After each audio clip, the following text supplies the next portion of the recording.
Bonjour à toutes et à tous. Nous allons débuter sans plus attendre cette table ronde qui s'inscrit donc dans le festival À Contretemps, le festival Allez Savoir qui a cette année pour thème le temps. Vous l'avez sans doute déjà deviné si vous avez suivi d'autres manifestations. Et aujourd'hui, le thème de cette table ronde, c'est la gestion communiste du temps, modèle en devenir. Je vais présenter rapidement le contenu de cette table ronde avant de présenter nos intervenants. Alors, on le sait, la question du temps traverse les régimes communistes de différentes façons. Pour reprendre l'expression de François Hartog, qui a, je crois, inauguré ce festival, les régimes communistes sont en effet marqués par un rapport spécifique au temps. Un régime d'historicité résolument futuriste, propre non seulement à la modernité, où l'idée de progrès domine l'horizon temporel, mais intrinsèquement imbriqué au projet révolutionnaire. En effet, le communisme peut être vu comme une chronopolitique, intégrant un projet politique dans le temps et un projet politique sur le temps, c'est-à-dire combinant explicitement son rôle historique de transformation de l'individu et de la société et la temporalité prise comme matière même du politique.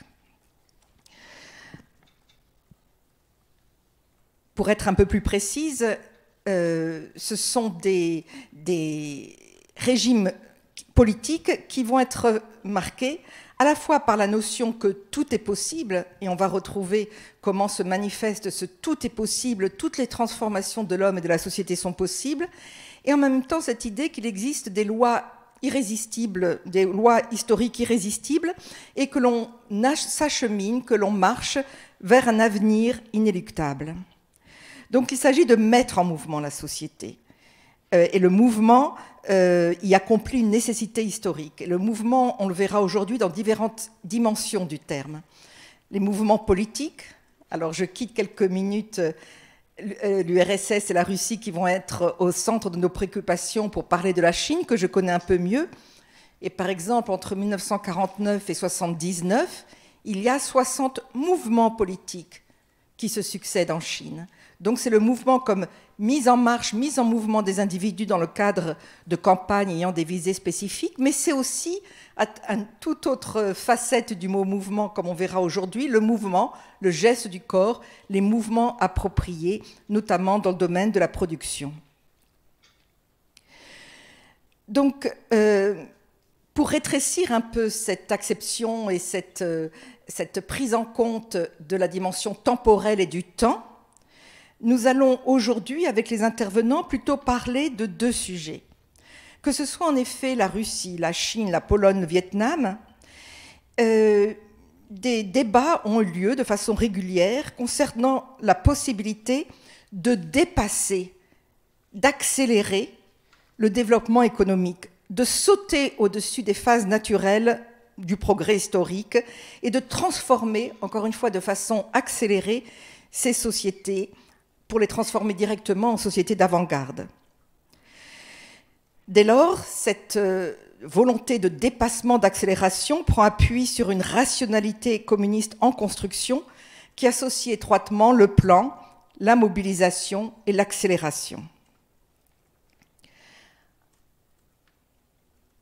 Nous voudrions aujourd'hui, avec nos deux intervenants, travailler plus précisément cette question du rapport au temps, en discutant dans un premier temps du temps productif, des tentatives mises en place pour améliorer le temps de la production industrielle et pour à la fois améliorer dans une volonté utopique la condition des ouvriers et des ouvrières, mais également pour tirer le meilleur parti d'eux-mêmes. Et donc c'est un peu ce mélange, ce paradoxe et cette tension entre quelquefois demander des efforts illimités, surhumains pourrait-on dire, qui entraînent toute forme d'épuisement des travailleurs et des travailleuses, et une volonté utopique de se saisir d'une rationalité scientifique pour décomposer les gestes au travail, décomposer l'organisation au travail et permettre une meilleure efficacité économique. Donc ce sera le premier temps de notre table ronde Et un deuxième temps de la table ronde, ce premier temps, ça concerne plutôt la société soviétique dans les années 1920. Et puis nous avancerons dans le temps pour nous saisir d'une autre problématique qui surgit dans les années 1960 au sein de la société soviétique et qui va être cette fois la question de l'organisation et de la gestion du temps libre. Donc tout d'un coup, on passe du temps du travail, du temps de la production au temps oisif, quels que soient les différents termes que l'on va utiliser. Donc ce sont ces deux moments qui vont scander la table ronde, mais je devrais également ajouter que nous sommes attentifs dans cette table ronde à la circulation des catégories, des concepts, des expérimentations dans le domaine du temps du travail comme du temps des loisirs, et des circulations qui vont tout autant, on va dire, de l'ouest vers l'est, avec les expérimentations dont on va parler aujourd'hui d'ingénieurs, de chercheurs, de personnalités extrêmement intéressantes en Union soviétique qui vont essayer de s'emparer d'expérimentations faites par exemple aux États-Unis, du taylorisme, du fordisme, mais en les réinventant, en les réactivant, en se les appropriant dans un tout autre contexte. De la même façon, toutes les discussions et les débats autour de la gestion du temps libre à partir de 1960 en Union soviétique vont rejoindre des débats, des discussions, des circulations entre experts, des débats en dehors de l'Union soviétique. Donc ce sont en quelque sorte ces deux moments qui vont scander la table ronde et cette attention à la circulation de ces expérimentations, de ces débats, de ces expertises. Je vais tout de suite donner la parole à nos deux intervenants. D'abord, je voudrais excuser l'absence d'Yves Cohen qui était annoncé et qui n'a pas pu nous rejoindre. Et donc, donner la parole tout de suite à nos deux intervenants. Je les présente avant de donner d'abord la parole à Alexandra Koulaeva. Donc, en quelques mots, donc, Alexandra Koulaeva est chercheuse, enseignante à Sciences Po Paris après avoir fait des études à la faculté de lettres de Saint-Pétersbourg et après avoir sillonné pendant plus de 15 ans des archives un peu partout dans différentes provinces de Russie pour réunir, je crois, un ensemble archivistique sans égal sur ce personnage dont elle va nous parler aujourd'hui, d'Alexeï Gastiev. Et parmi les nombreuses publications d'Alexandra Koulaeva, je voudrais signaler pour ceux qui voudraient poursuivre et mieux saisir encore ses propos aujourd'hui, ce très bel article publié il n'y a pas longtemps, donc en 2021, dans la revue Entreprise et Histoire, qui s'intitule justement « Alexeï Gastiev, ingénieur du Nouveau Monde ». Et puis notre deuxième intervenant qui prendra la parole dans un deuxième temps, c'est donc Alexander Bykov, qui est sociologue, qui réalise de nombreuses recherches dans les domaines de la sociologie, de la connaissance, de l'État. Il a travaillé sur des mouvements de contestation, sur la perception des inégalités sociales en Russie, et de derniers travaux qui portent également sur les mobilisations anti-Poutine ou sur les Gilets jaunes. Et là aussi, parmi de nombreuses publications, je voudrais signaler très vite une publication récente, en 2022, dans les actes de la recherche en sciences sociales. Et cet article s'intitule « Une péripétie du gouvernement, la sociologie soviétique entre incitation et répression ». Voilà, donc sans plus attendre, je vais donner tout de suite la parole à Alexandra Koulaeva pour qu'elle essaie en une dizaine de minutes de nous présenter les multiples facettes de cet ingénieur. Merci beaucoup. Bonjour tout le monde. Effectivement, ça va être un peu compliqué d'entrer dans 10 minutes cette vie très complexe, avec effectivement énormément de facettes. Pour la plupart d'entre vous, j'imagine, ce nom ne dit pas grand-chose. Alexeï Gastiev, que vous voyez là sur le portrait des années 20, a eu une vie extrêmement mouvementé et était à tour de rôle le révolutionnaire professionnel qui braquait les banques et qui participait à des actions les plus audacieuses de la révolution, enfin des révolutionnaires bolcheviques au début.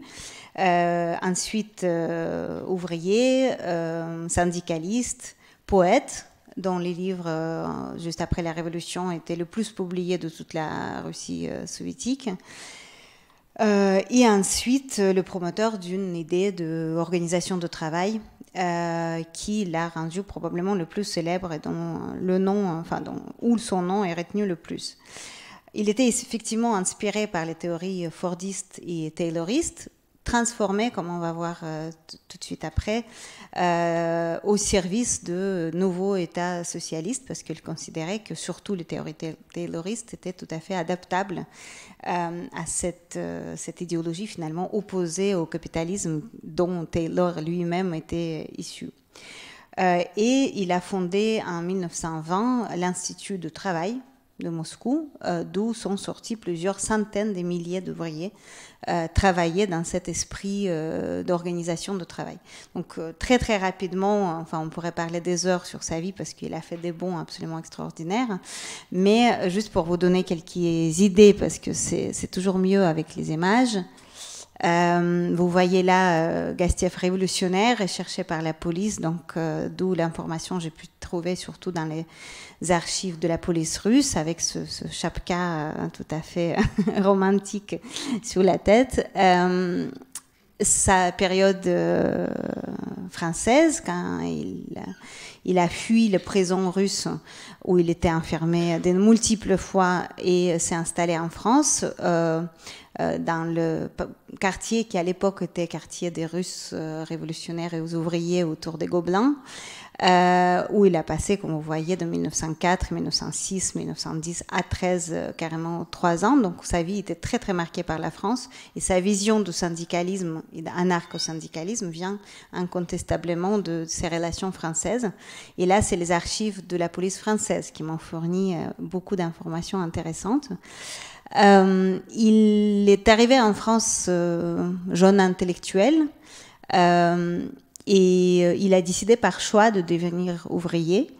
Il a eu pour ça une méthode tout à fait particulière. Il se faisait engager dans les usines en prétendant d'avoir une expérience suffisante.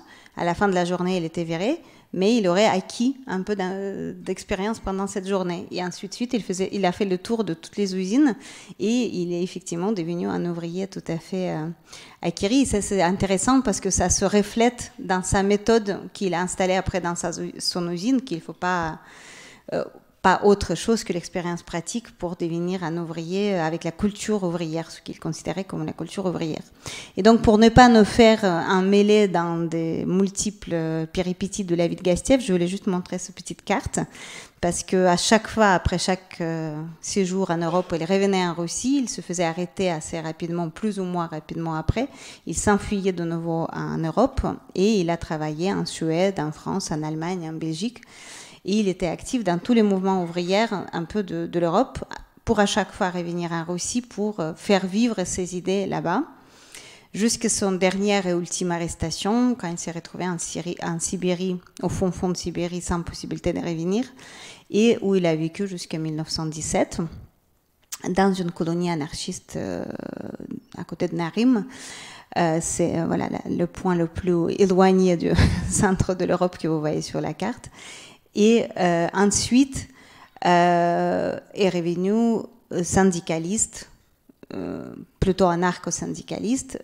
Il a essayé d'introduire ces notions dans le système bolchevique. Ça n'a pas marché pour des raisons évidentes, parce que Lénine n'était pas du tout favorable à l'idée du syndicalisme en général, en considérant qu'une fois que les ouvriers sont au pouvoir, on n'a plus besoin de syndicats dans cette phase qui voulait Gastiev.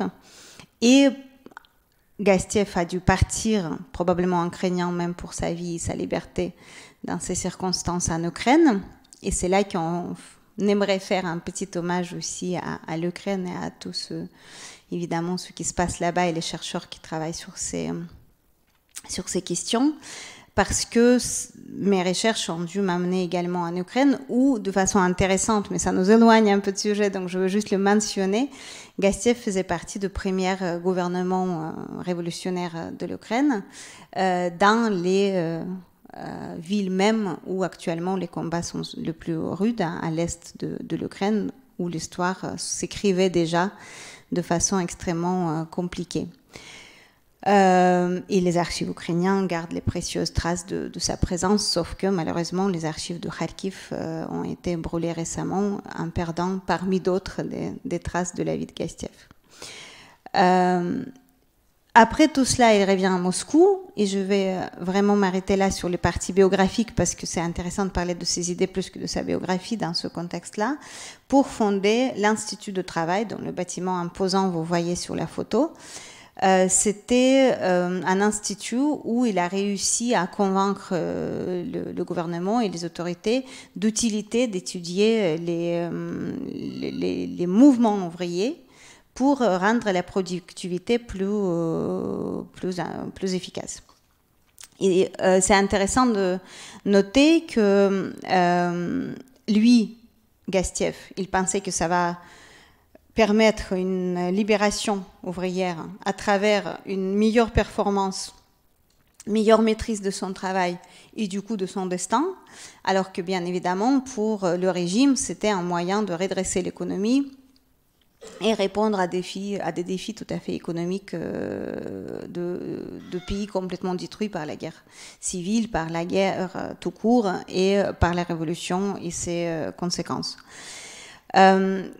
Le principe de Gastiev était extrêmement innovant pour l'époque, se basait beaucoup sur Taylorisme, mais pas que. L'a amené à des idées complètement choquantes, qui ont donné notamment comme réponse le roman de Zamiatine, Nous autres. Je ne sais pas si ça vous dit quelque chose. C'est une anti-utopie, un peu dystopie, un peu du genre de Orwell. Et effectivement, je vais juste citer un passage d'un des écrits de Gastiev, donne un tout petit peu à penser à cela. Ce collectif mécanisé, donc le collectif des ingénieurs de Nouveau Monde qu'il espérait de créer, est tellement étranger à la personnalisation, tellement anonyme, que le mouvement de ces complexes collectifs s'approche d'un mouvement qui exclut tout visage individuel. Il n'y a que les visages sans expression, d'âme dépourvue de lyrisme, l'émotion qui se mesure non pas par un cri, ni par un rire, mais par un manomètre et un taxémètre. Et Gastiev ira donc jusqu'à supposer qu'un jour, les ouvriers eux-mêmes seront classifiés par type d'unité ouvrière de A, B, C ou 325 ou 075. Ce qui donc a donné à beaucoup de ces critiques l'argument qu'il essaie de remplacer les noms par les chiffres. Bon, il parlait plus de classification des qualifications ouvrières, mais qu'importe, effectivement, ça fait un peu peur et rappelle donc l'image qu'on a vue tout à l'heure au début de mon exposé dans son portrait.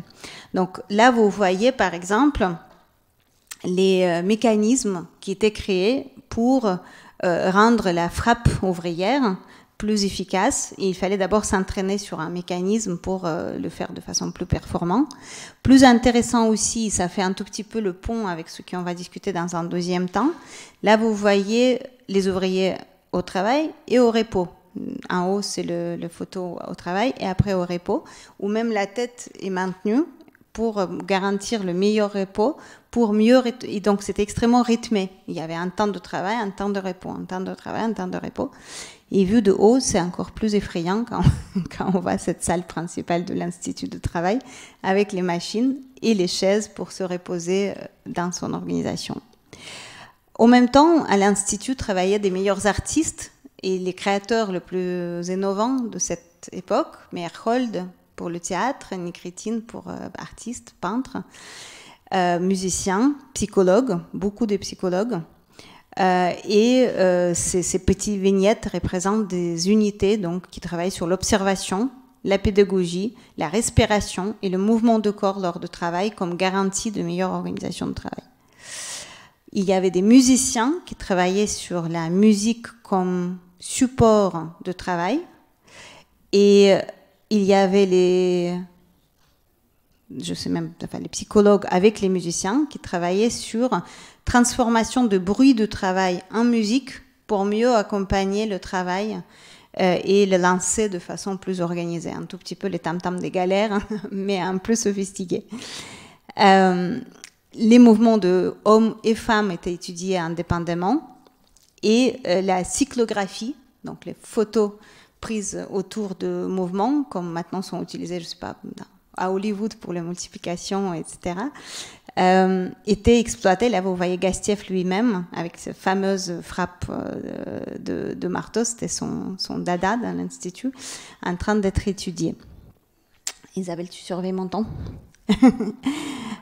Ouais, même sur le toit de l'Institut, vous voyez donc les ouvriers en train de faire les exercices en temps libre. Et je trouve cette image assez intéressante parce que donc un des ouvrages de Gastieff était décoré de cette image où c'était marqué la machine, donc l'usine, viendra vers toi comme récompense. Et je trouve que dans cette phrase, il y a quelque chose d'extrêmement religieux. La récompense qui viendra vers nous, c'est pas le Christ, c'est la machine qui viendra comme récompense pour le bon travail. Évidemment, ça a provoqué un nombre de critiques et je trouve que c'est intéressant. Enfin, aujourd'hui, dans le programme, je pense presque au même temps que nous, il y a les projections de films de temps moderne de Charlie Chaplin. Et vous voyez l'image là, qui date de 1930. La zéro s'est un peu échappé. C'est une caricature de Gastieff qui était faite donc 5-6 ans avant la sortie des temps modernes. Mais on voit exactement la même réflexion sur le travail à la chaîne et ses effets destructifs ou positifs. Et ça vient d'une propagande soviétique, enfin d'un journal de propagande où c'est présenté de façon tout à fait positive le travail de Gastieff, mais qui fait effectivement aussi quelques frissons dans le dos quand on le regarde de près. Et enfin, pour finir donc avec les images, je voulais vous montrer cette chronocarte. Donc ça, c'était pour revenir dans la notion de temps, la façon de calculer le temps passé par minute au travail ou au repos ou à la nourriture, à l'alimentation, vie privée. Et la petite encadrée en haut dit compter le temps veut dire vivre plus longtemps. Enfin, signifie vivre plus longtemps. Donc c'est dans cette idée-là qu'il travaillait dans ce bâtiment qui était construit avant la Révolution pour une banque. Ironie de sort, et là aussi on est un tout petit peu dans la réflexion sur le temps qui passe. Donc d'abord c'était une banque, après ça s'est transformé en cet institut de travail des ouvriers pour, après la fin de l'Union soviétique, redevenir une banque, ce qui c'est actuellement. Et dans le rez-de-chaussée rempli de machines, des inspecteurs et des entraîneurs passaient des centaines de milliers d'ouvriers. Il y avait des unités de TSIT, donc l'Institut central de travail, un peu partout en Russie.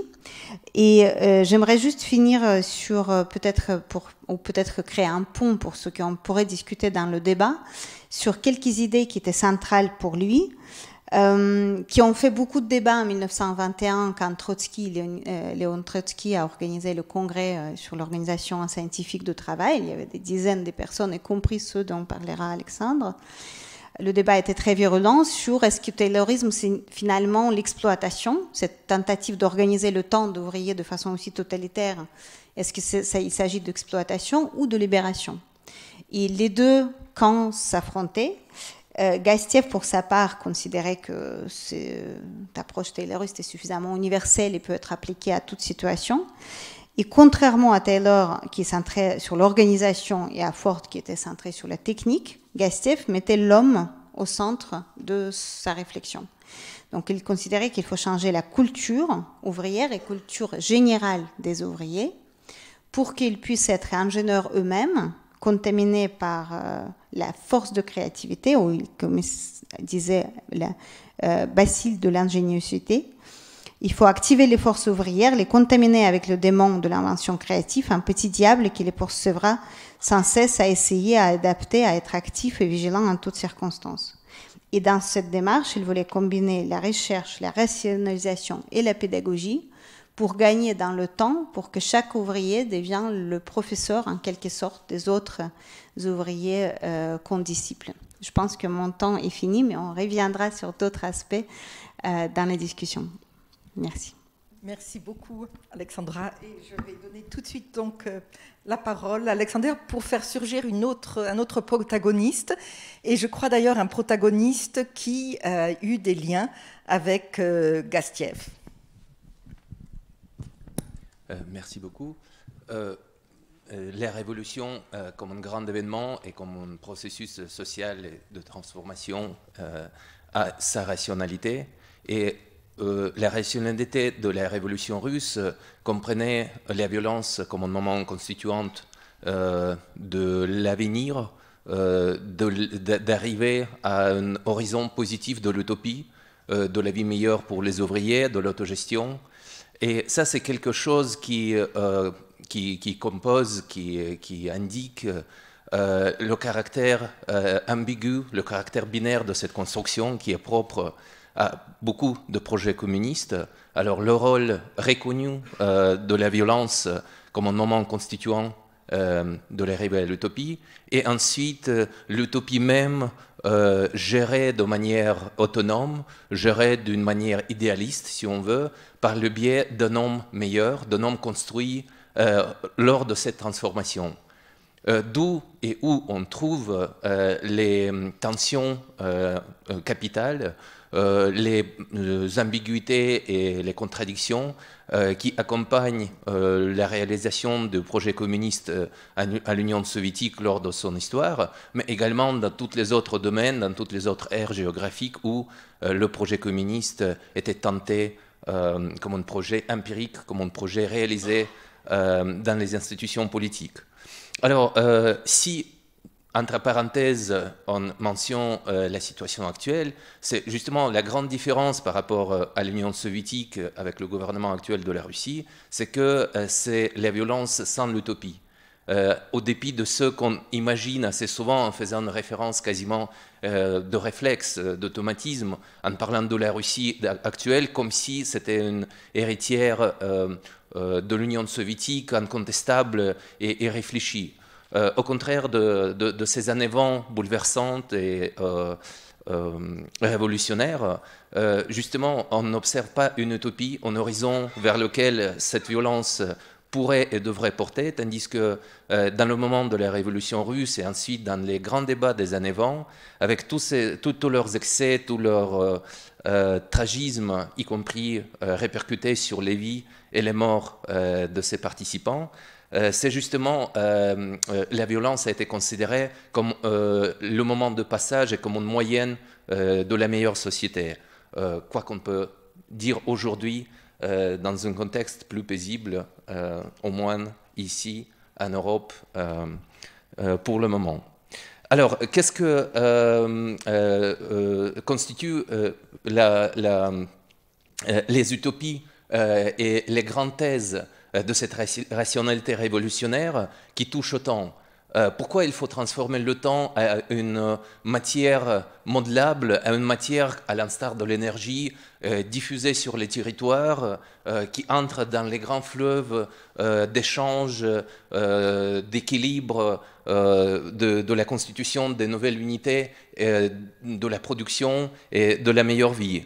Alors, une des thèses est très, très simple, cette formule qui a été répandue déjà par les marxistes à la fin du 19e siècle en Europe dans tous les débats, c'est la formule célèbre 8-8-8, dont vous avez sûrement entendu, c'est-à-dire travailler pas plus que 8 heures, puis 8 heures pour le sommeil, et ensuite 8 heures du temps libre, puisque à la fin du 19e siècle, le temps de travail aux usines pouvait dépasser très facilement 12 et même 14 heures, ce qui était vu tout justement comme un grand dommage pour le corps, mais aussi pour la construction de soi, des êtres cultivés, culturels, les êtres sensibles que sont les ouvriers.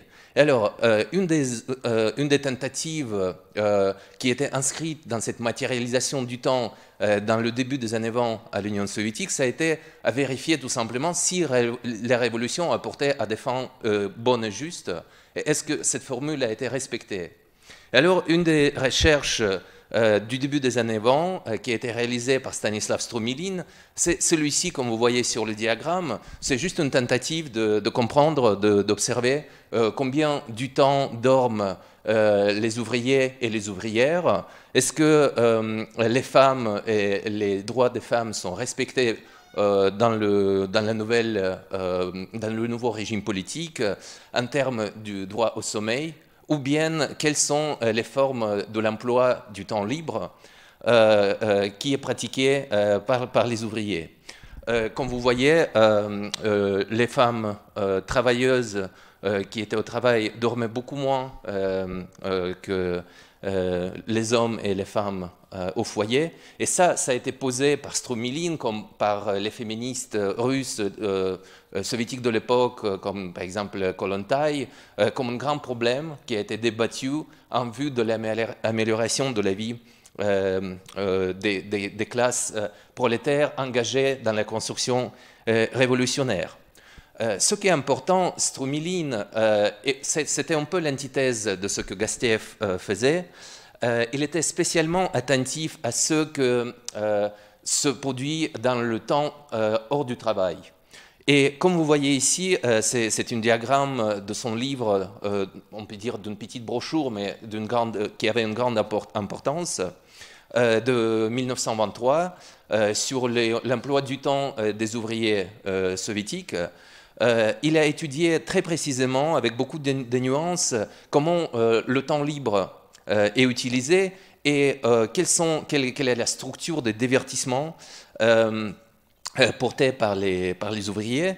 Et si vous lisez bien les inscriptions à droite de cette image, vous voyez que ces divertissements comprenaient des catégories aussi souples que, par exemple, jeux de cartes ou de loto, les fréquentations de l'église comme un club social, ce qu'il précise ensuite dans le texte, football, mais bien aussi spectacle, visite et réception des invités. C'est-à-dire c'était une tentative de globaliser cette saisie du temps, de le catégoriser, de s'approfondir à la vie des ouvrières. Et comme Alexandre a déjà mentionné, ça a été déjà à l'époque assez ambigu parce que Strumiline a été porteur d'une vision émancipatrice de ce que ces études peuvent porter aux ouvriers, mais ça a été évidemment aussi une base positive pour des ajustements,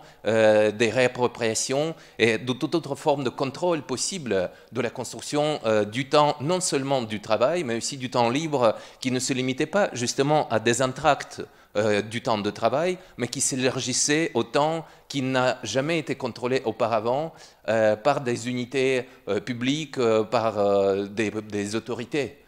Ça, c'était un grand pas vers l'étatisation du temps total, si on peut dire comme ça, de la population. En tant que personnage, Strumiline, sa biographie a des points qui se recoupent, qui ressemblent à la biographie de Gastiev et de plusieurs autres ingénieurs du Nouveau Monde. Et ça, c'est quelque chose qui se fait voir surtout dans la période précoce de sa vie étudiante, sa vie de jeune militant socialiste, qui a été plusieurs fois capturé, emprisonné, qui s'enfuit de l'exil, qui s'est retrouvé à Paris, revenu en Russie pour représenter le parti social-démocrate au congrès mondiaux à Londres et à Stockholm.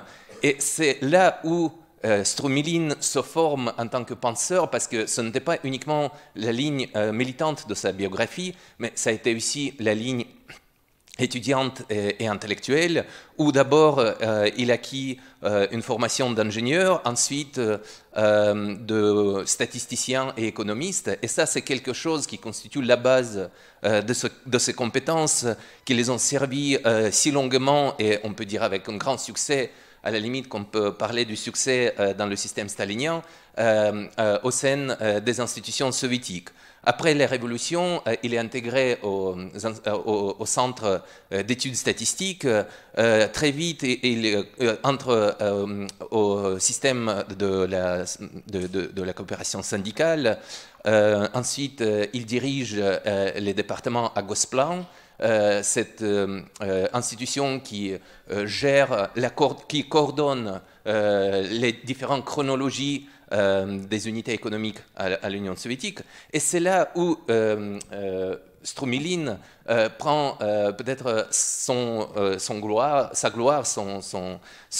ses activités les plus importantes. Il devient un des premiers ingénieurs de plan. Et la planification soviétique et la planification tout court, comme on le connaît aujourd'hui, comme une pratique publique, comme une pratique étatique, doit beaucoup à Strumiline et à ses compétences extraordinaires qui proviennent, qui s'appuient à sa biographie improbable. Justement, pour vous donner une idée de ce travail, je reviens encore une fois à ces recherches de budget-temps, cette technique révolutionnaire de capturer la totalité du temps de l'individu et des catégories sociales à part entière, où il cherche à catégoriser le travail libre, c'est-à-dire l'usage du temps libre qui n'est pas productif en termes de la production industrielle, mais qui produit quelque chose en faveur de la nouvelle société, en faveur du régime politique en devenir. Et c'est quelque chose, encore une fois, qui marque une grande spécialité du projet communiste des années 20. C'est une vision, c'est une reconnaissance du travail de tout genre comme le travail utile, d'activités de tout genre. Et comme vous voyez, par exemple, sur ce diagramme de travail libre, on observe que les manifestations politiques sont prises en compte comme le travail libre. Ça, c'est quelque chose que je pense est assez à l'ordre du jour parce que récemment, dans les mouvements étudiants en France, il y avait pas mal d'exigences et l'insistance sur le fait que, encore une fois, la participation aux manifs sont prises en compte comme le temps d'étude. C'est à peu près dans la rationalité, dans l'esprit de la révolution russe, de considérer le travail public et politique, associatif et bénévole comme quelque chose qui correspond au travail. Et là, je voudrais attirer votre attention à une autre particularité de ces diagrammes qui résulte d'une technique de mesure du temps aussi minutieuse que Alexandre a déjà montré dans cette chronogramme. La technique a été à peu près la même. Alors, c'est le caractère non binaire des catégories sociales que Stromilin invente, qu'il propose pour décrire la société soviétique en devenir, en ce moment-là. Comme vous voyez, il y a une division homme-femme qui est tout à fait classique, qui correspond à ce que se fait également la base de recherche, des études, des budgets, sauf que ce ne sont pas des budgets temps à la soviétique, mais des budgets des familles ouvrières, par exemple en France ou en Allemagne. Et là, justement, c'est assez facile, dans un certain sens, pour Stromilin de construire ces catégories à la base du fait que ces hommes et femmes sont salariés.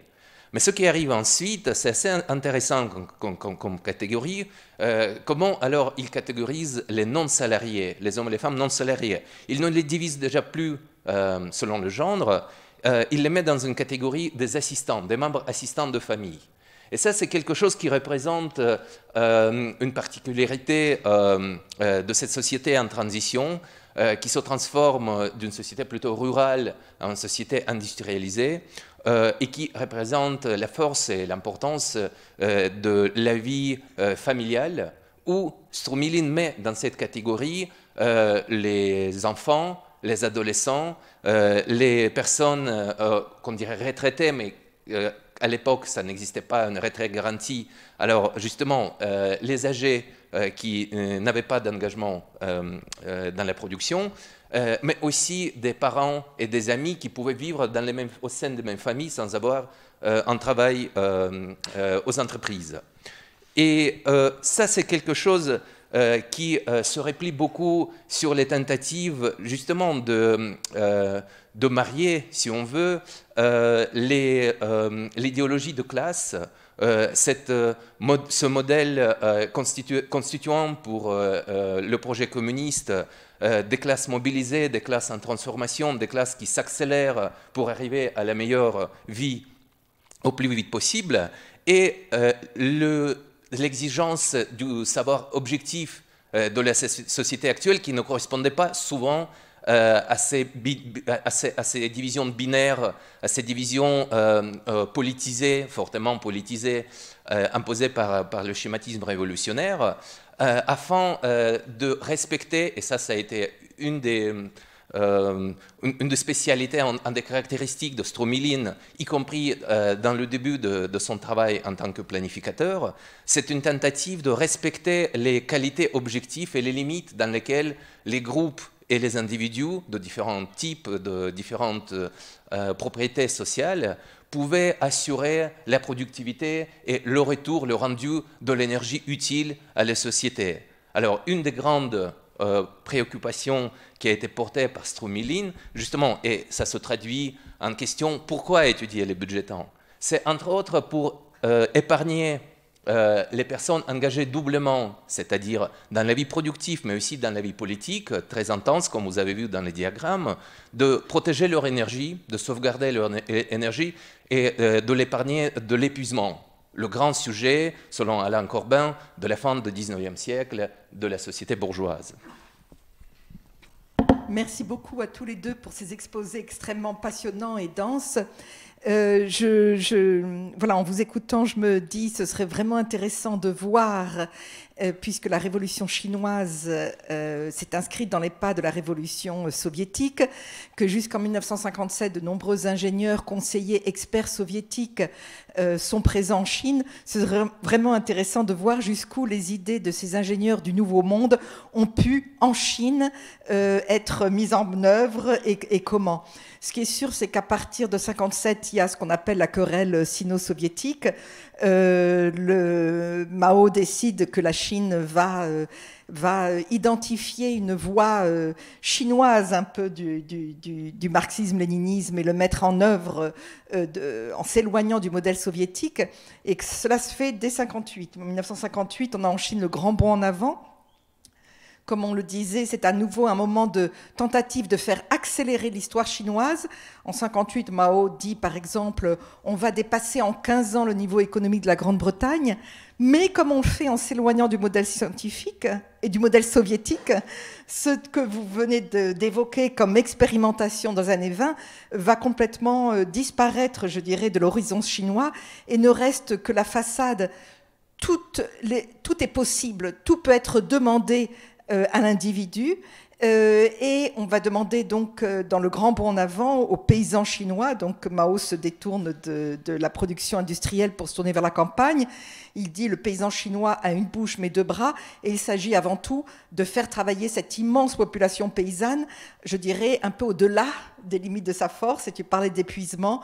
À ce moment-là, le mot fatigue est interdit en Chine, tellement justement il est souvent prononcé pour expliquer qu'on n'en peut plus. Donc c'est vraiment extrêmement intéressant. Et en vous écoutant tous les deux, mais peut-être qu'on va prendre une ou deux questions avant de poursuivre le débat.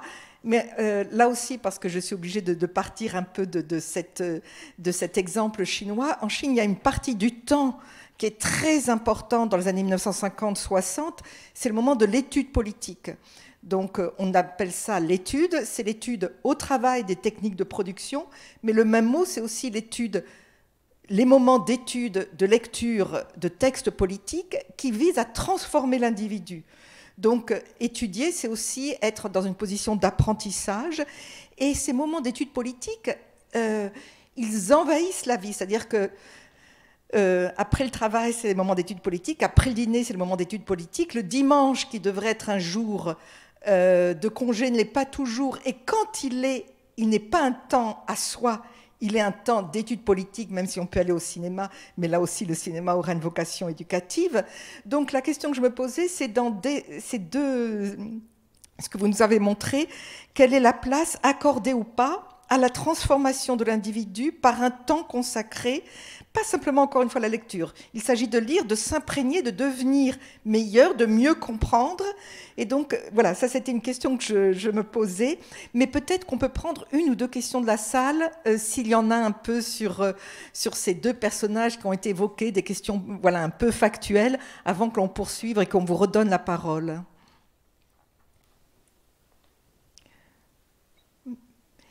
Mais s'il n'y a pas de questions, on va tout de suite vous redonner la parole, hein, et peut-être qu'on on aura un temps de discussion collective de toute façon après. Pardon, parce que je ne vois pas très bien. Excusez-moi.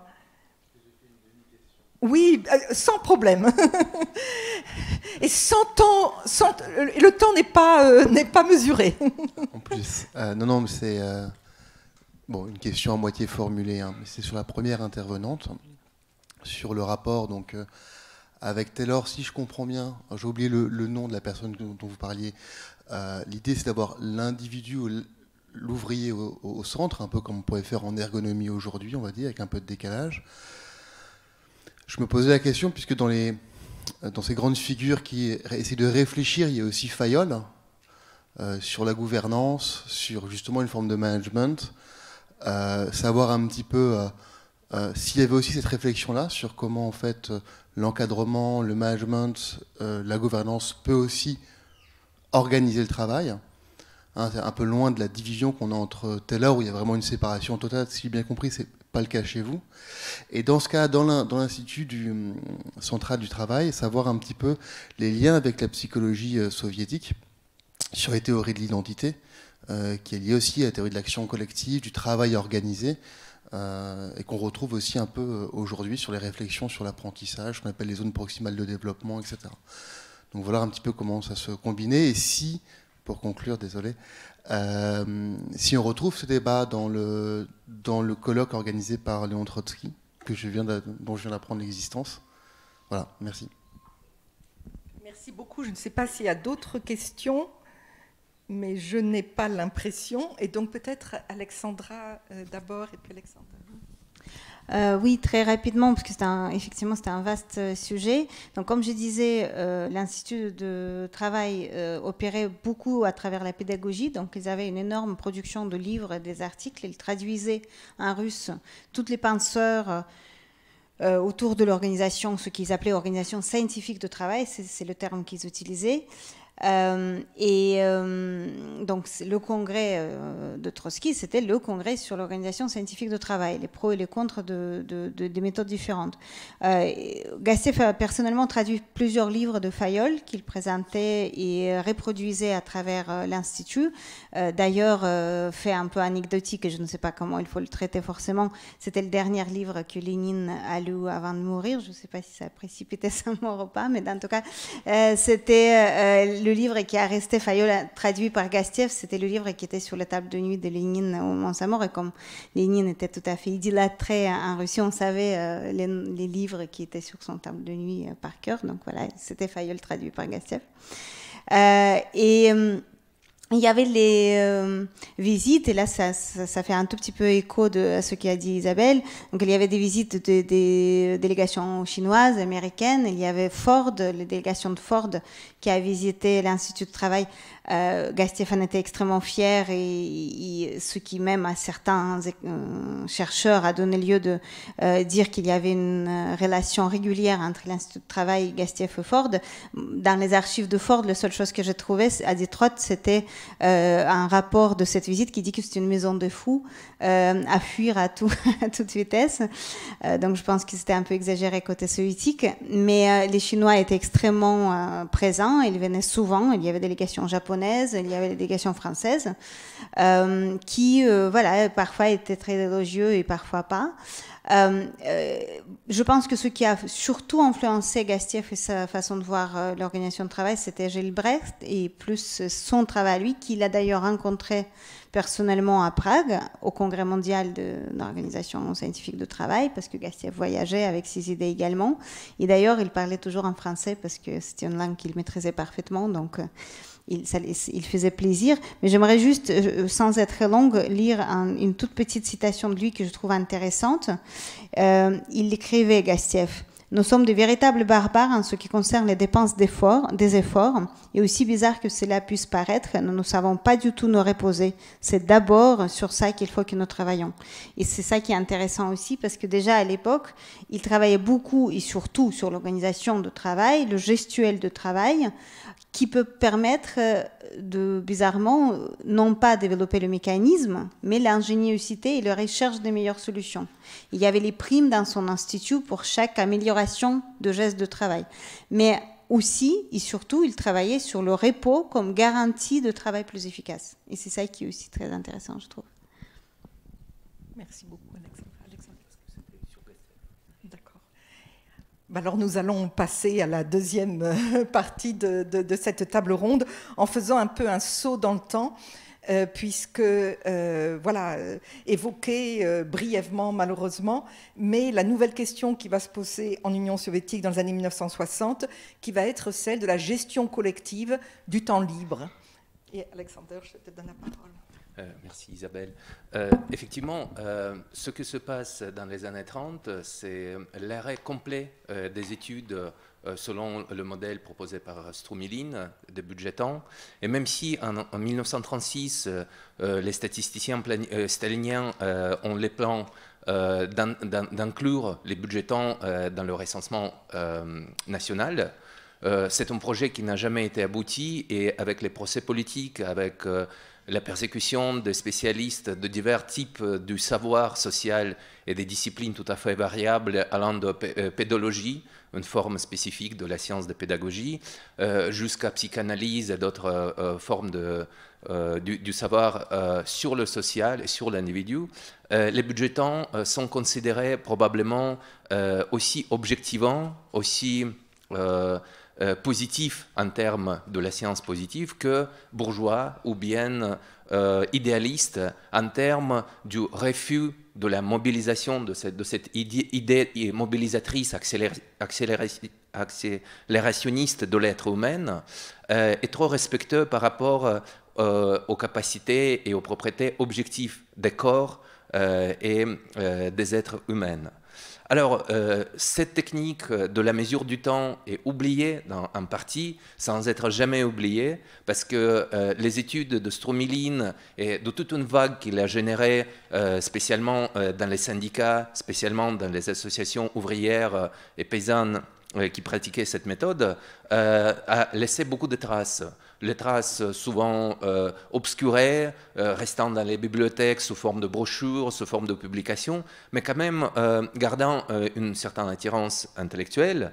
Et au moment où l'Union soviétique se rouvre après la mort de Staline à l'international, c'est aussi un moment où les études des années 20 et la culture des années 20 redevient intéressant pour les jeunes chercheurs à la recherche non seulement des significations académiques, mais aussi du sens de vie, de la nouvelle définition de ce qu'est l'Union soviétique et le projet communiste ou socialiste.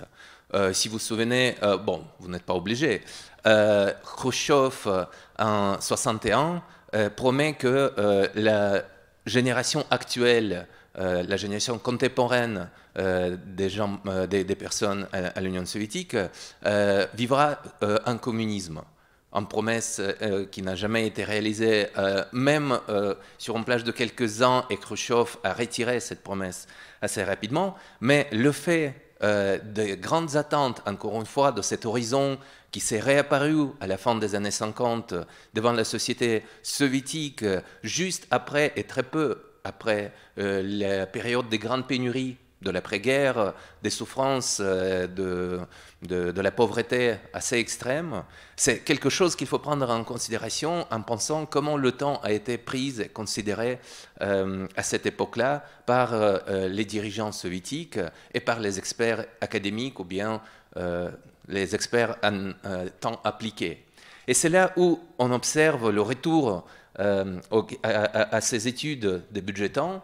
Et je reproduis ici une citation un peu baroque en cet langage soviétique qui perd sa transparence, qui n'est pas très compréhensible, qui parle des lois sociales, etc. etc. Mais l'idée générale qui domine cette reprise des études budgétantes dans le nouveau contexte, elle est tout à fait comparable et compatible avec ce qui se passe en France, en Allemagne et en d'autres sociétés développées en cette période-là, c'est-à-dire le temps, et surtout le temps libre suite à l'automatisation du travail, suite à la rationalisation des entreprises, devient quelque chose qu'une première fois dans l'histoire humaine, peut-être, on observe comme une ressource en excès.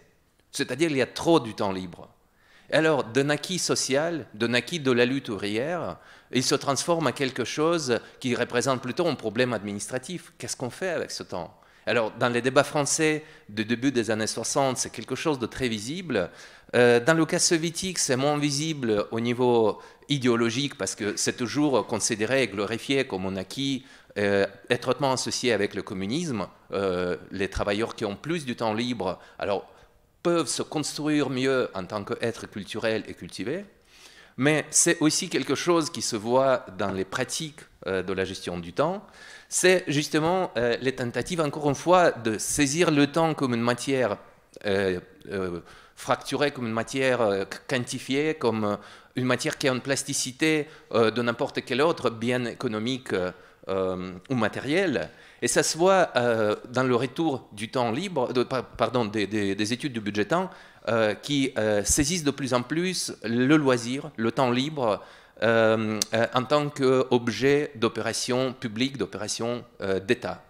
Et là, je vous propose d'avoir un résumé, on peut dire, très bref, d'une étude, de la première étude internationale, la première et l'unique, qui a été réalisée en 1964, dans une construction académique et politique assez improbable, partant de l'UNESCO, revenant à l'Union soviétique même, non plus des héritiers intellectuels de Stromilin, mais effectivement des héritiers hongrois du socialisme soviétique des années 20, qui ont voulu réadapter les acquis intellectuels de l'époque à la nouvelle situation académique et intellectuelle. Alors, ça a été une étude qui a été réalisée dans plusieurs villes européennes et américaines. Alors, les États-Unis et l'Union soviétique ont été mis dans cette étude à titre égal, et comme vous voyez d'autres pays, Bulgarie, Pologne, Tchécoslovaquie, à l'époque France, Allemagne de l'Est et Belgique. Et là, c'est quelque chose, encore une fois, qui se réfère à cet horizon original de l'utopie révolutionnaire. C'est-à-dire, est-ce que à l'Union soviétique, dans le pays du socialisme vacant, selon la définition officielle, les travailleurs se reposent mieux, prennent plus du temps pour se soigner, pour manger, etc. Et ce qu'on retrouve à la fin, et les résultats de cette étude n'ont jamais été publiés à l'Union soviétique, que finalement, on dort plus en France et en Belgique, aussi en Allemagne de l'Ouest, on mange plus longuement, encore une fois en Belgique et en France, et finalement, le temps consacré à soi, à l'hygiène, à la cosmétique, etc., est le plus long en Tchécoslovaquie.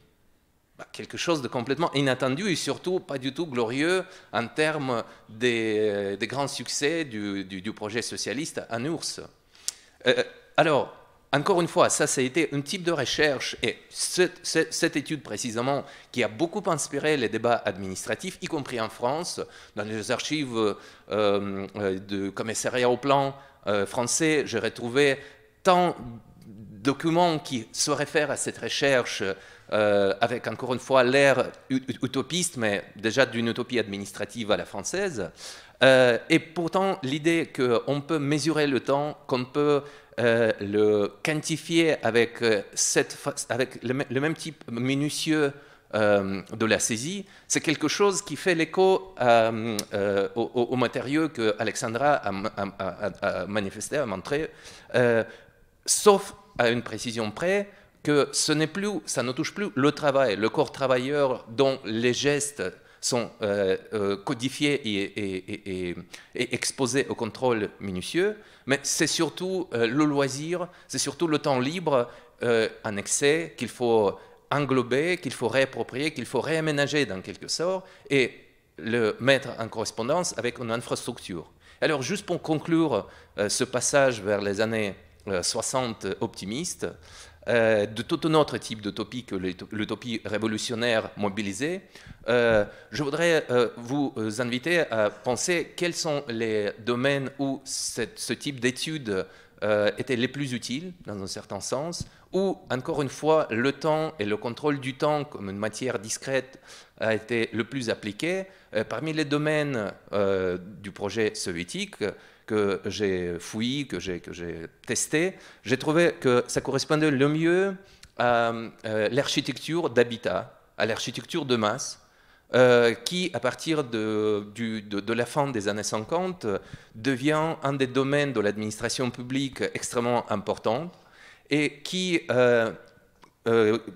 rend une attention particulière, si pas privilégiée, justement à l'usage du temps à l'intérieur des appartements, afin de les planifier de manière rationnelle, optimale. Et ça, on voit, par exemple, un photogramme de mouvement d'une femme en foyer à gauche dans une cuisine optimisée, en termes de l'aménagement de l'espace, et à droite, dans une cuisine qui est faite bric-à-brac et où une personne, le corps individuel, dépense énormément plus du temps et d'efforts inutiles par rapport à l'espace rationalisé. Avec une petite bémol par rapport à cette image, en réalité, alors c'est un extrait d'un livre d'architecture de 1974, c'est un dessin qui est fait à partir d'un photogramme américain réalisé dans les années 30. Et là, on revient encore une fois à cette question, est-ce que les inventions communistes sont aussi originales? Et sinon, alors ce qui est évident dans ce cas-là, justement, est-ce qu'on peut spécifier l'originalité du projet? Alors que pour les années 20, c'est plus ou moins évident, et on voit les redéfinitions très radicales de ce qui est, y compris cette non-binarité dont je vous ai parlé, de ce qui est la structure sociale, la matière du temps, etc. Par rapport aux années 60, 70, etc., ça devient de plus en plus difficile de distinguer les technologies sociales et politiques empruntées et réadaptées au sein de cadres formellement socialistes ou communistes de ses origines, parce que ces technologies du gouvernement, ou si on parle en langage foucaultien de la gouvernementalité, sont très semblables à deux côtés du rideau de fer. Et ça, c'est juste deux autres illustrations de cette spatialisation du temps dans le cadre de l'appartement, de l'habitat de masse, qui est étudié assez minutieusement afin de construire les espaces en fonction de la bonne séparation des sous-espaces fonctionnels. Et ça, c'est un schéma, on peut dire, lévi-straussien de la parenté ou quelque chose du genre. Non, c'est juste une liste des processus physiologiques, culturels, sociaux qui se réalisent au sein de l'appartement avec des interconnexions et des écarts qui permettent mieux séparer les espaces. Alors c'est ainsi que dans les années 70, au moins au sein de la pensée architecturale de l'architecture utilitariste, le temps devient l'espace. Merci beaucoup, Alexander. Tu as parlé d'une reprise donc, de cette innovation des budgets temps élaborée par Stromilin plusieurs décennies plus tard, dans les années 60, pour essayer de gérer le temps dit oisif, le temps collectif oisif. Et je crois que, Alexandra, tu vas nous parler d'une autre forme de reprise, encore plus récente, ou d'une réception récente des expérimentations de notre fameux ingénieur du Nouveau Monde. Merci beaucoup. Effectivement, le temps, une fois de plus, si on parle du temps, le temps ne nous a pas permis de parler de Gastiev dans les années 60 parce qu'il était fusillé en 1938, comme beaucoup des ingénieurs de Nouveau Monde soviétiques. Il n'a pas vécu assez longtemps pour voir le résultat de ces efforts. Mais ce qui est intéressant, c'est qu'à l'ère stalinienne, donc voilà, on a parlé brièvement de développement de son institut qui est devenu énorme, le budget est énorme. D'ailleurs, c'est très intéressant que Gastiev a essayé d'échapper au financement étatique en créant ce qui était inédit à l'époque, une espèce de trust, une organisation organisée par Action, et chaque ministère leur donnait un certain argent qu'ils pouvaient utiliser pour amélioration des travaux de ces ministères respectifs, donc ça lui donnait une certaine indépendance. Mais comme c'est souvent le cas, à l'ère stalinienne, voilà, la chute était souvent précédée par une accession très spectaculaire. Gastiev a été nommé de fait, maintenant on aurait dit le ministre de standardisation, donc à l'époque c'était le NARCOM, le commissaire de peuple de standardisation, et ce qui est très intéressant, il n'était pas membre de parti communiste, il était anarchiste et il ne faisait pas partie de parti communiste depuis 1907, quand il est sorti à cause des divergences politiques de cette partie. Et c'est en 1932 qu'à l'ordre explicite de Staline, nominatif, il a été appelé au cabinet de Staline et forcé à réentrer dans le parti pour pouvoir être nommé justement le ministre de standardisation, ce qui voulait dire les voitures de fonction, les maisons secondaires des dachas avec Staline et son entourage, etc. Donc c'est quand même un autre statut dans la société qu'il avait jusque-là. Et il a reçu le drapeau, enfin l'ordre de drapeau rouge, qui était la plus grande décoration soviétique, jusqu'à ce qu'il soit arrêté en 1938, accusé de travail anti-révolutionnaire. Et après son arrestation, il était fusillé dans le fameux dacha de Yagoda, donc le communarcat, le site où les plus hauts gradés ont été fusillés.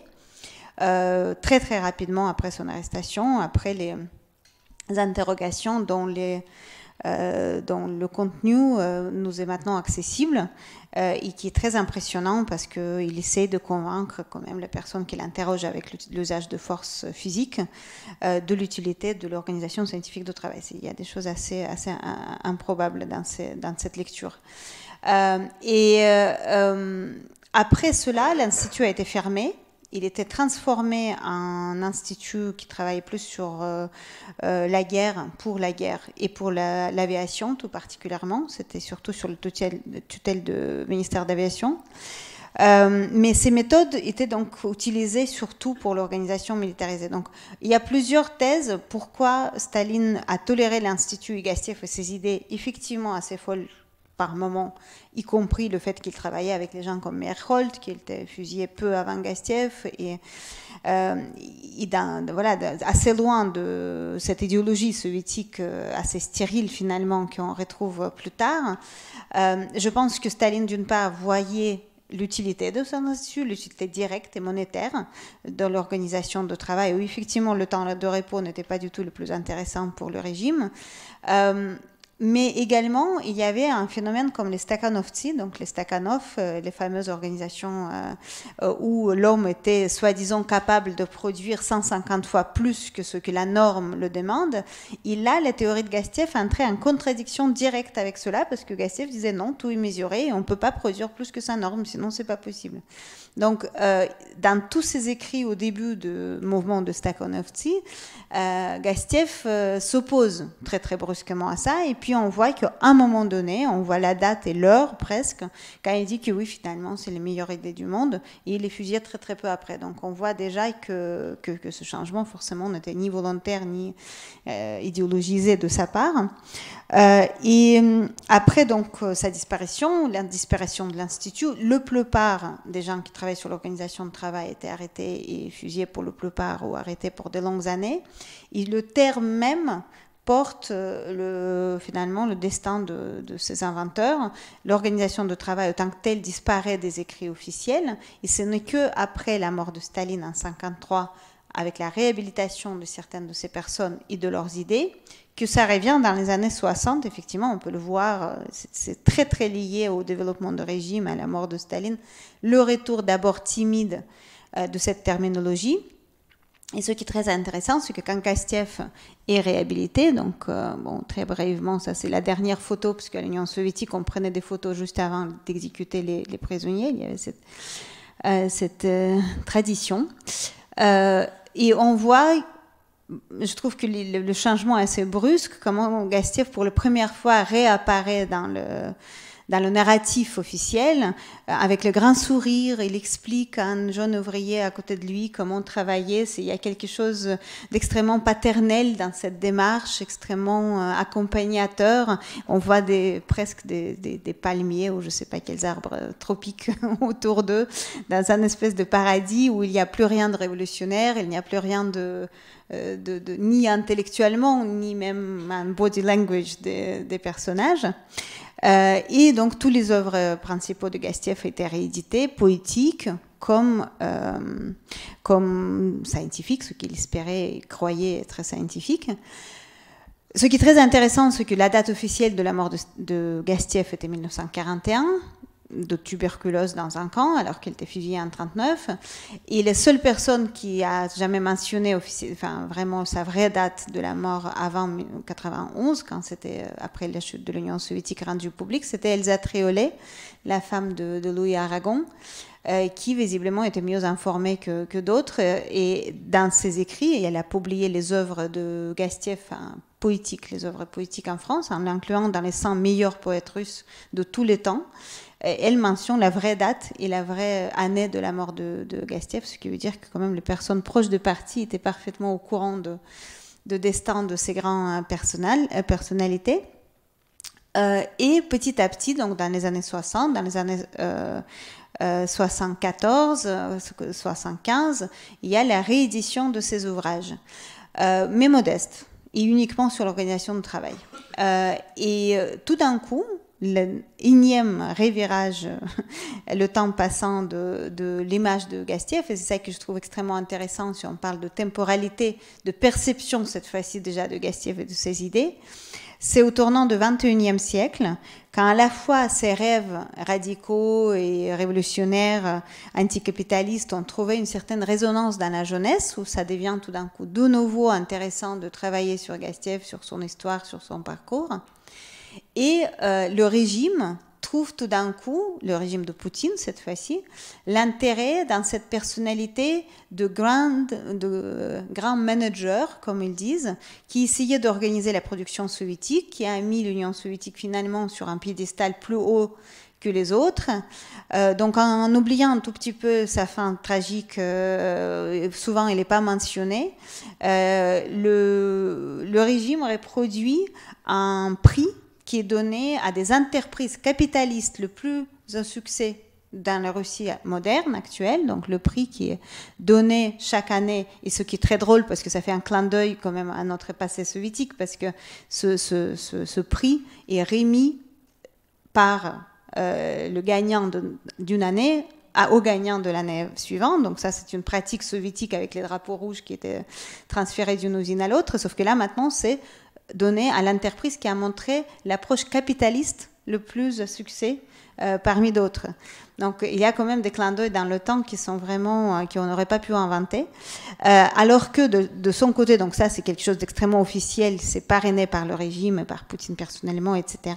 Et de l'autre côté, Einstürzen de Neubauten, je ne sais pas si vous connaissez ce groupe de la musique industrielle à la limite de je ne sais même pas quoi, de punk, de la musique industrielle, vient en Russie avec un concert pour jouer les poèmes de Gastieff à travers leur musique industrielle, en utilisant les machines et les sirènes des machines, avec le dirigeur, comment on dit, le chef d'orchestre, un peu un scandale, qui aime beaucoup les performances un peu intéressantes et innovatives, qui joue Gastieff et qui chante ses poèmes avec Einstürzen de Neubauten. Et les artistes tout divers essayent de créer de l'art moderne avec Gastieff, ses idées et ses fantaisies. Et actuellement, au moment qu'on se parle, un banquier, donc quelqu'un qui a gagné sa fortune dans les banques, a décidé de consacrer une grande partie de sa fortune pour créer un musée de Gastieff et pour ressortir cet grand homme de patrie soviétique et rendre ses idées plus accessibles à la grande public. Et ce que je trouve intéressant dans cette vie après la mort des idées de Gastieff, c'est que bien évidemment, ça s'est complètement éloigné des idées et des idéologies qui poussaient Gastieff à les produire et à mettre en place.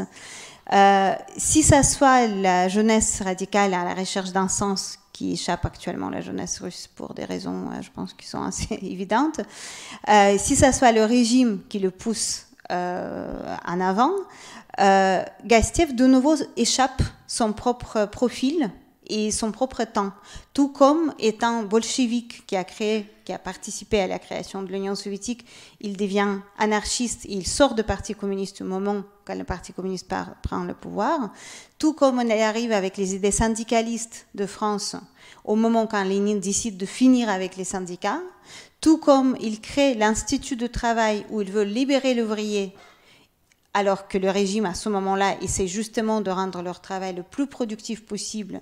Et une fois de plus, il échappe de son temps, du cadre de son temps.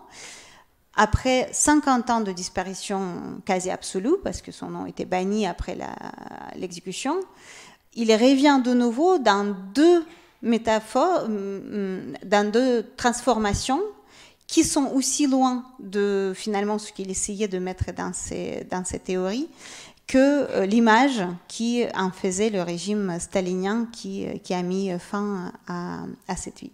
Et je trouve ça assez passionnant comme sujet d'étude en soi. Merci beaucoup. Je vais tout de suite vous donner la parole parce que nous avons un quart d'heure. Nous sommes et donc voilà, tout de suite vous passez la parole. Voilà, pour revenir sur des éléments de compréhension. Vous avez été extrêmement clair, extrêmement précis en mobilisant différentes acceptions du mot temps. Donc c'était vraiment passionnant, mais je pense que voilà, on peut revenir sur différents éléments de ce que vous avez évoqué l'un et l'autre. Donc, oui.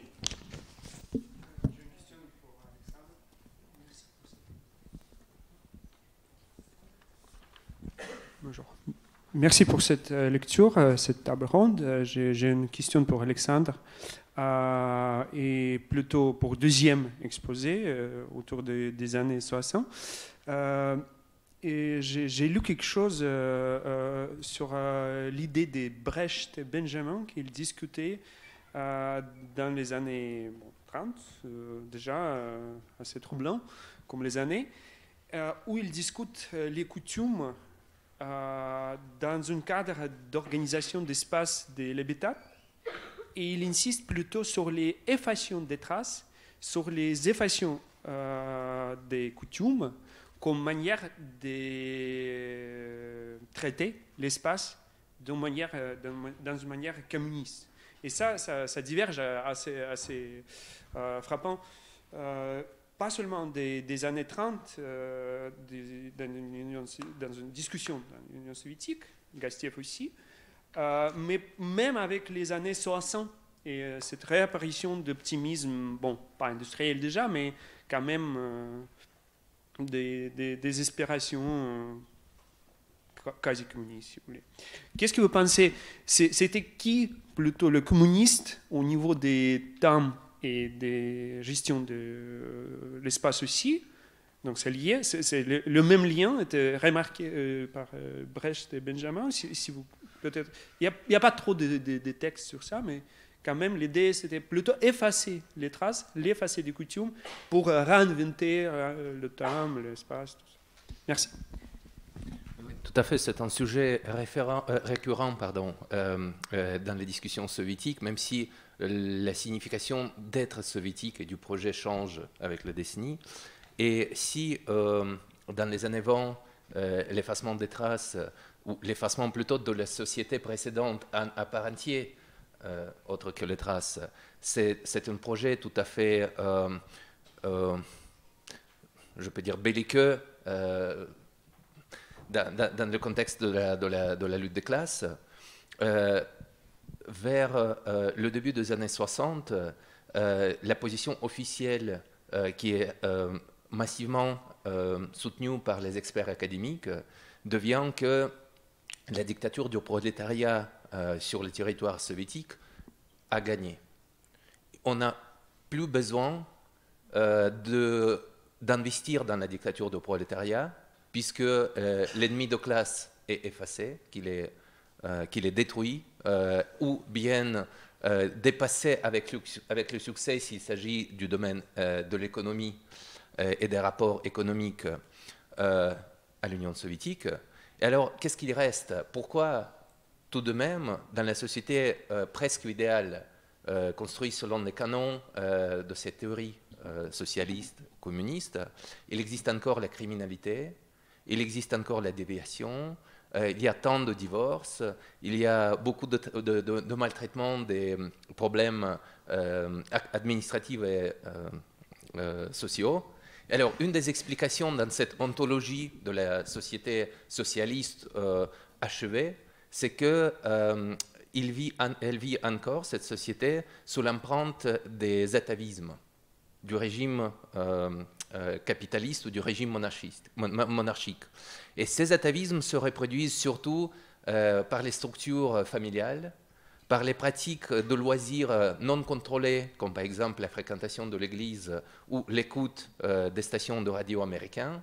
Et c'est quelque chose qui combine à la fois le danger externe incarné par les ennemis de l'Union soviétique, qui sont intéressés à maintenir cet état d'archaïsme, d'atavisme au sein de l'Union soviétique, et par les structures obscures, comme par exemple la famille, qui cachent encore quelque chose de cet ancien régime.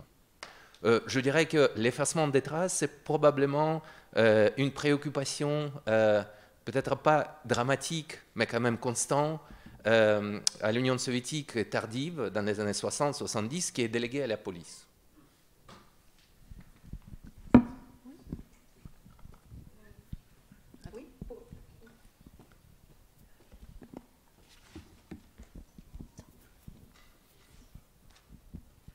Moi, j'ai une question plus dans l'absolu, parce que là, on a beaucoup parlé du modèle communiste de l'URSS. Et au niveau des autres pays qui ont tenté des régimes politiques communistes, est-ce qu'il y a eu des études aussi sur la gestion du temps, notamment à Cuba et au Vietnam? Est-ce que là, ce qu'on a vu, c'était la gestion du temps dans un modèle communiste ou dans le modèle communiste de l'URSS? Et est-ce que les autres pays qui ont expérimenté ces modèles-là avaient d'autres idées de gestion du temps?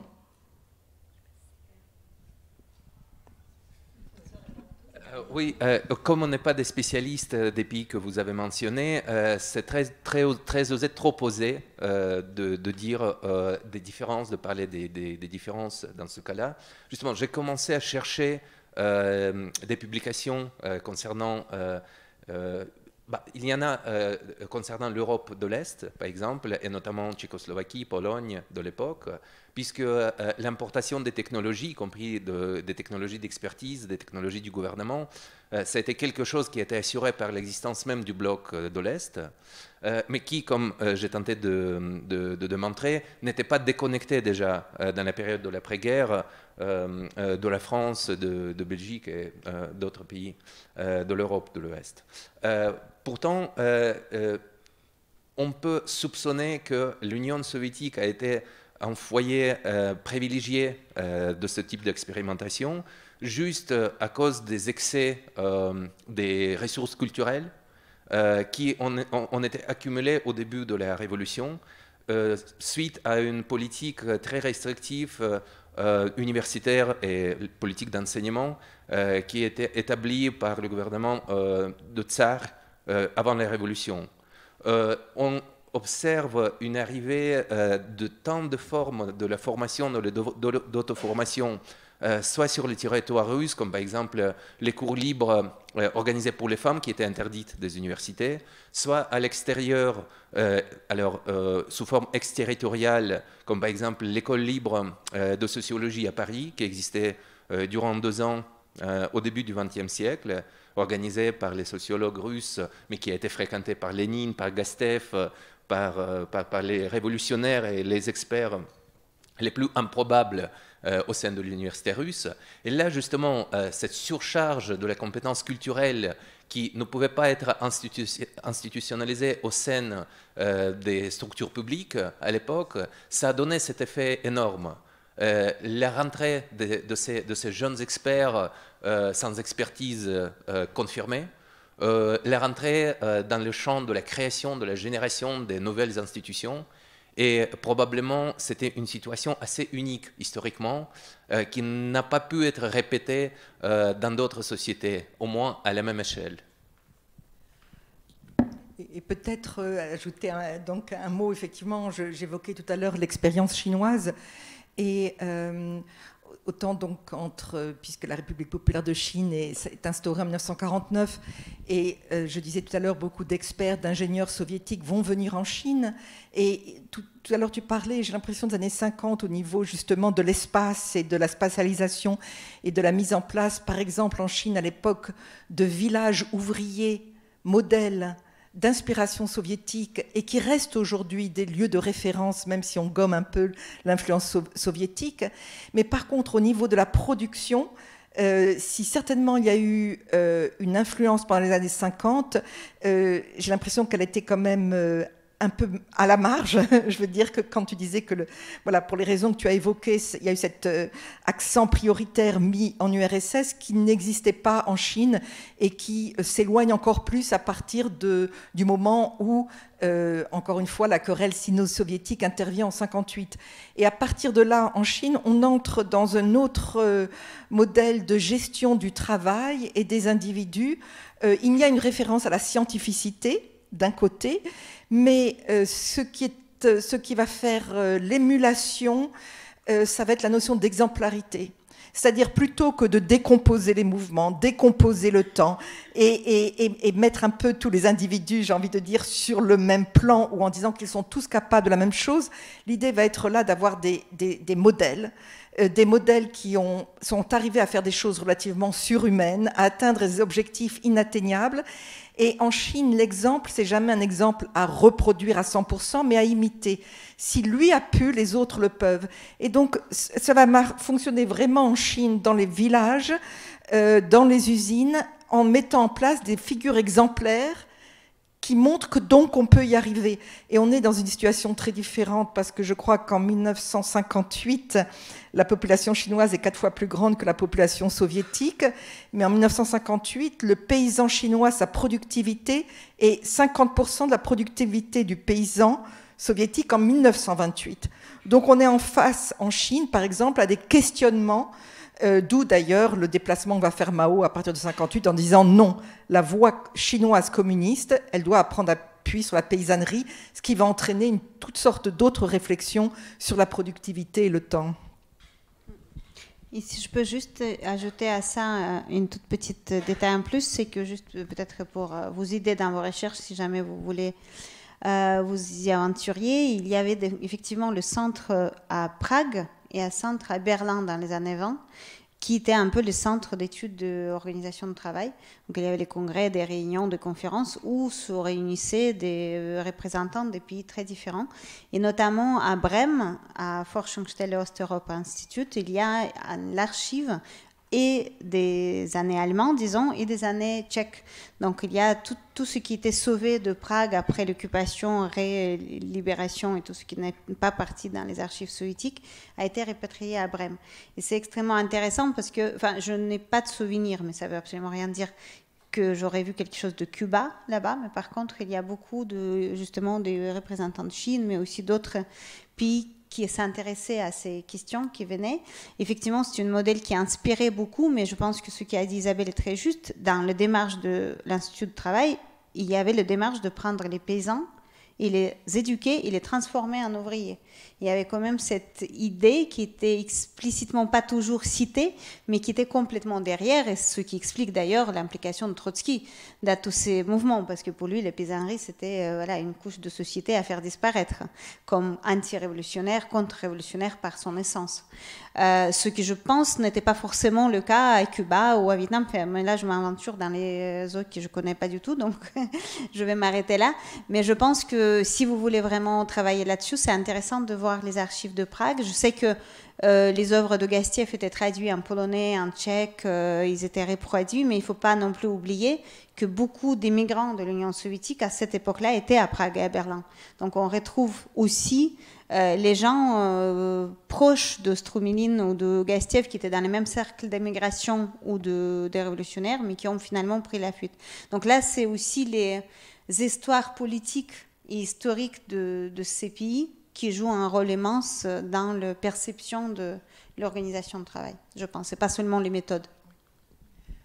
Peut-être que nous prenons une dernière question. Il y a une dernière question. Alors, merci. Merci. Bonjour. Alors, ça ne sera pas une dernière question, mais j'ai juste un petit mot sur l'expérience cubaine. J'y habitais un petit peu, donc ça m'a intéressé cette gestion du temps, ces questions-là. En fait, l'expérience cubaine, c'est une expérience pas du communisme, mais vraiment liée au personnage de Fidel Castro. Donc, après la Révolution, il n'y a pas vraiment eu de modèle organisationnel de la production. Ça a été vraiment de repenser la place de l'homme dans la société et de repenser aussi la place du travail.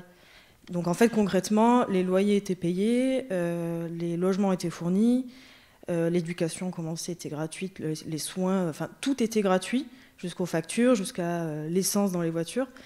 Ce qui permettait en fait aux citoyens cubains de décider s'il avait envie de s'inscrire dans une démarche de travail ou de ne pas travailler. Donc en fait, c'était concrètement une petite utopie qui n'a pas duré très longtemps.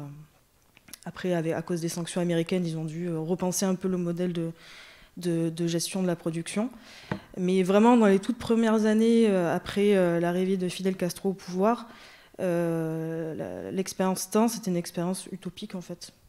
Où le travail n'avait pas la dominance comme dans les modèles, j'ai cru comprendre, soviétiques ou chinois, quoi.